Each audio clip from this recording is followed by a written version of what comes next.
Teachers, have you ever thought, man, I wish I knew that before?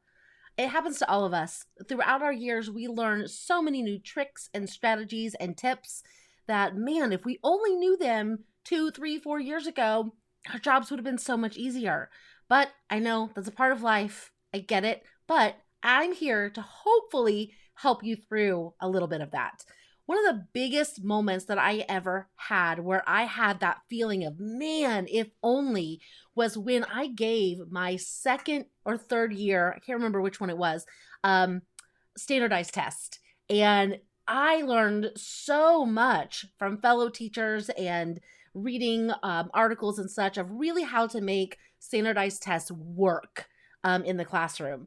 And man, if only I could go back to first year Sierra and say, like, here's what you need to do. So today I thought we'd go through some do's and don'ts of test prep to hopefully help you not have the same man of only experiences like I did. So before we go into our do's and don'ts of test prep list, make sure to hit that subscribe button so you don't miss anything from the Sierra Has Teaching channel. I drop new videos every week and you're not going to want to miss anything. All right. So let's dive in. Like I said, do's and don'ts of test prep. There's a lot of information around how to give an assessment. And we're really talking about those bigger assessments, standardized tests, the ones that are given from either districts down or even more states down, right? Not talking really about the weekly assessments and things that we give as teachers. So there are specific things that I highly would encourage you to do that are really going to help create a positive atmosphere, a positive culture in your classroom to really help your students feel confident and supported. And then there are going to be things that I think are really on the don't list that will almost negatively impact not only their outcomes and their success, but just the overall feeling of the environment. So we're going to start with the don'ts because I want to end with positives, of course, kind of like we do in parent-teacher conferences, right? Always end with a positive. So we're going to start with the don'ts today. My first one is don't make it a big deal. Like my first year, and I've seen videos where teachers make, like they sing and dance to, famous songs, but of course they change the lyrics and things like that. Been there, done that. We have like rallies around things, and really, this is just another normal day, and it should feel just like that. Now, do you want your students to do their absolute best? Of course, we all do, but we don't want to bring that big hype around everything because the more hype, the more anxiety. The more hype, the more nerves. The more hype, the more pressure. And as someone who suffers from anxiety, I can tell you right then and there, like if that was an environment I was in where all of this hype was, going around this one thing, man, I would be hunched over with so much agony and pain in my stomach that I probably wouldn't even be able to do the test. So it really just needs to be a normal day. Like you can absolutely encourage your students in a positive way, but it doesn't need to be this huge, big deal. Don't do that, okay?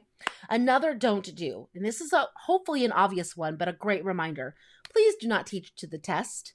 And I don't even know really how it's possible because, of course, standardized tests are, classified and we don't really know what's on them. But I know that states give out, I think they call them blueprints, where basically these blueprints show for each grade level the different standards and like what percentage of each standard is most likely going to show up on the test. So teachers love to take this information and basically drill it into the students in hopes that that's going to help them succeed. Well, it really isn't. There really shouldn't be any variation or differences in the way you approach the test. You should really stick to your normal routine. If you need to review, then your reviewing needs to feel like it's normal teaching. Like it shouldn't feel like you are reviewing for this test, right? Again, that brings up that pressure. So if you want to review, great, but just make it seem like that's the normal thing you're going to learn that week. And then you're not feeling like you're teaching to the test, okay? So if you need to review area and perimeter, that's great. It's a normal lesson. We're just reviewing. If you need to review elapsed time, that's fine, but it's just a normal lesson. We don't even need to use the words review, like we're just spiraling back, right? So again, the more pressure, we don't want to put that on our students. So teaching to the test, don't do it. Another big don't is to let test prep take over your instructional time. So our focus as teachers is tier 1 instruction with tier 2 support when needed, okay? So if we are taking time away from tier 1 instruction to pull in test prep, then we're taking away the number one job that we technically were meant to do. So our tier 1 instruction should continue up until the day of the test and all the way through the test, okay? So we don't want to spend a lot of our instructional time, like, in the month of March and the month of April, I should be teaching figurative language and poetry, and in math, maybe I'm to the point where I am teaching area and perimeter. And if I pause those and bring in all of this, test prep, we're going to review and we're going to do stations and we're going to do these games and this, whatever it may be, if I am pausing my instruction just to bring in review and test prep support or whatever it looks like, then I really should be instructing. I really should be continuing on with my normal scope and sequence, right? We need to find other times outside of our tier 1 instruction to give that extra support or extra reviewing. Okay, we don't want to stop our normal instruction to make time for that, because then you're really kind of undoing what you're trying to do. I hope that makes sense. For me, it was always, I used any kind of we used to call it success time. It was like an extra 30 or 45 minutes that was really focused on tier 2. So that time I used for test prep. And so it was just, reviewing. It felt like normal lessons. It was the normal time of day that they were used to. And I didn't stop my tier 1 normal instruction. And so it fit really nicely in. If you don't have a block of time like that, then I would suggest just kind of looking at your schedule and seeing how you can create something like that to make it feel like a normal transition for your students. Another don't make it boring. Okay. Even if it is your normal lessons, which it should be, it should all feel normal for your students' sake. Still, you want to make sure your engagement is there, which that should be a priority always. Engagement is a high priority. Get your students up, get your students talking, get them involved. Make sure their talking is more than how much you talk in a conversation or in a lesson. So keep your students highly engaged. Not only for the sake of the fact that you may be reviewing for the standardized test coming up, but also think about the time of year. We're getting so close to summer. Your students are getting burnt out. It may end up you're testing before spring break or even after, both which have, negative consequences. If it's before, your students are so ready for that break that they don't want to do anything. And if it's after, they're amped up from the break that they're not used to being in school. So there's negatives to both sides of it. So having a focus on core engagement with your students is absolutely necessary. And if you haven't checked out my engagement strategies, you need to check these out. They are super, super popular. But basically they are, I think there's 60 different cards, and each card has a different engagement strategy that can be used with any lesson in any subject area for any grade level. So I will link those below in the See More area, the description down below of the video. They are in my Teachers Pay Teacher store as well as my website store. So make sure to check those out. They are absolutely going to help you keep that engagement up with your students, and your kids are going to love the activities, and you're going to love the engagement that you get from them. So check those out. And my last don't is a big one, okay? Do not try to review everything. You can't. It's impossible, right? There are way too many standards to begin with that are on our plates, and to try to review them all to make sure that your students are ready, you are just going to burn yourself out, and you're going to burn those students out. So that will bring me actually to my first do. So let's switch it. My first do is to use data.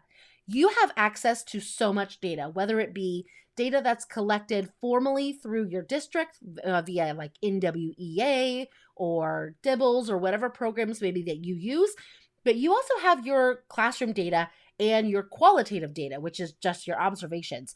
You should know which students need what support and what overall your entire class needs review of. So using your data, make a plan for yourself. Go back through your, assessments from months past and look, where are your averages? What were your lowest averages on these different standards? So maybe you look back through the entire year in your gradebook and you're like, okay, my class overall didn't do well on the time unit assessment. My class didn't do well on the, nonfiction units. So I'm going to focus on both of those first. We're going to focus on nonfiction and we're going to focus on time in math. So then that's where your focus starts. And then once you kind of get through that as review, then you can look at more data. But you have access to so much that you really should not be reviewing blindly. You should be using that data to make data-driven decisions to help really support your students overall as a group, to give them that support with that review. Okay, so do use your data. Another big do is to focus on their mindset. This is a big one. And this kind of goes back to that first don't, where, if we hype up everything and make it such a big deal, a lot of your students, a vast majority, even if they don't show it, are really going to suffer through being so anxious and worried when taking that test that they're probably not going to do their best. So focusing on their mindset is really a big to do. Like, it's really important that we are focusing on encouraging students in a positive way, focusing on that growth mindset. Like, we're all growing our brains. We are all at different levels in our educational journey. We're all going to get to that end point at different times. Making sure that they know that where they are in their journey shows success. It doesn't matter if you are farther or, farther to mastering a standard or less farther. Look how far they've come. Like, you know all the, I don't want to call it mumbo jumbo, but because it's valid, but all of the things that I'm talking about, right? All that growth mindset that needs to start really from day one in your classroom. That is building your classroom culture in a positive way. So if you haven't started that, then you need to right away to make sure your students feel loved and encouraged and supported, and know that as long as they're doing their best, you're going to be so proud of them. So even if they get one answer right and they put their heart and soul into that test, you are going to be their cheerleader no matter what. So that needs to be felt and understood and seen by all of your students. So really focusing on that mindset. Another to do, and this one I kind of hinted at, but keep your normal structure. There should really be no changes to your schedule at all. So if you have reading from this hour to this hour and math from this to this, etc., with whatever in between, it should stay that way. Your students thrive on routine, so any changes to that is 100% going to disrupt their behavior. Even if it's just small little behaviors, it still is going to have an impact. Think about when you have special guests come in to when you guys, all go down to the gym or, wherever you hold, whole group rallies or things like that, right? Knowing that that's coming, your students are anticipating that throughout the day. They know something big is different and is coming. And so they're a little bit more squirmy. They're a little bit more anxious, excited, all those kind of different feelings. It's just not normal to them. And they want something different because they're kind of, in that normal routine. Well, if they know that there's going to be some big test prep review game that's coming up, or these really cool test prep stations that we're going to do today instead of, our normal math or whatever it may be, they're going to have, that anxiety, that anxiousness, that excitement that they're going to get like they would with a rally. So you don't want that because you want their normal attention span. You want the normal schedule and consistency that you have in an everyday feeling to happen even when you're reviewing. So your reviewing should look and feel just like your normal lessons, okay? That way your students grasp it just as much as they would any other lesson. And then Another big to do is to make sure you're giving your students very specific strategies and explicitly teach how to use them. So one of the freebies that I love to give out to teachers to help with this, and you can grab the freebie down in the link below, is this really cool flip book that my students always made. Every year I made them with these with them. Excuse me, words are hard. But they're just these really cute little flip books, but it has 10 different test taking strategies on it. And the students understand these strategies. They're not overwhelming to them, even though there's 10, which seems like a lot. Going through these strategies with them and, using them in our everyday routine, which is something that I highly recommend. Using these when you're taking normal assessments, not just standardized assessments, is absolutely powerful for your students. So we make those little flip books, and then each of the test taking tips also has a poster to go with it. So you can hang up the posters around the room as well as you're kind of learning through these strategies. So my recommendation is, if I were you, I would go back in time, which I know we can't, but I would go back in time and start implementing these test taking strategies in like October.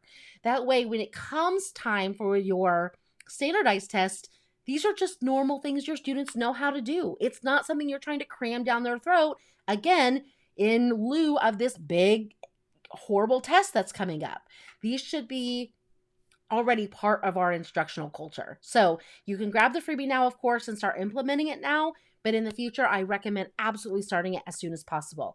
Make the freebie, the little flip book together, piece by piece, go through them, introduce the strategies, and then they have this resource that they can use at any time. They could pull it out of their folder on an assessment. Let them pull it out while they're taking the assessment. It's great visual reminders that they can use, and the more they use it, the more habit that's they build. Then when they can't use it, they're going to be able to refer in their minds back to what those strategies are. Do you see why it's so important to create this as, a habit early on? Again, that way it's not something that you're just throwing at them 2 weeks before the big test, hoping that they remember to do this in a test. Not going to happen.